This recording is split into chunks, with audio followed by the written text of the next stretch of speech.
এই ব্যাংক নাগরিকদের ব্যাংক। এই ব্যাংকের সমস্যা হলে দেশের অর্থনীতি পড়ে যাবে, বাণিজ্য পড়ে যাবে, বাজেট দিতে পারবেন না। সুতরাং নাগরিক এফেক্ট করবে। বক্তব্য রাখার জন্য যে কোনো নাগরিক এই প্রোগ্রামে, এই আন্দোলনে এসে হাজির হবেন, বক্তব্য রাখবেন। আমানতকারী হবার প্রয়োজন নেই, বাংলাদেশের নাগরিক হলেই চলবে। আমরা জানি সোজা আঙুলে ঘি উঠবে না।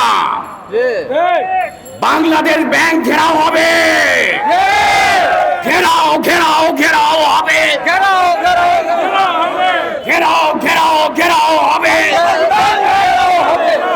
এই সোজা আঙুলে ঘি উঠবে না। জুলাই তো ওঠে নাই, সামনে ফের জুলাই। এরা জুন মাস, সামনে আবার জুলাই এসে গেছে না? রক্তে আগুন জ্বেলে গেছে জুলাই, সামনে আবার সেই জুলাই। আমরা বৈষম্য বিরোধী আন্দোলন থেকে যেমন জুলাই বিপ্লব করেছিলাম, এই আমানতকারী যে বৈষম্য চলছে, যে লুটপাট চলছে, এই লুটপাটে আগামী আমরা আন্দোলনের মধ্য দিয়ে আবার জুলাই নামাবো। এই আন্দোলনের মধ্য দিয়ে দরকার হয় সরকারের পদত্যাগ ঘটাবো ইনশাল্লাহ।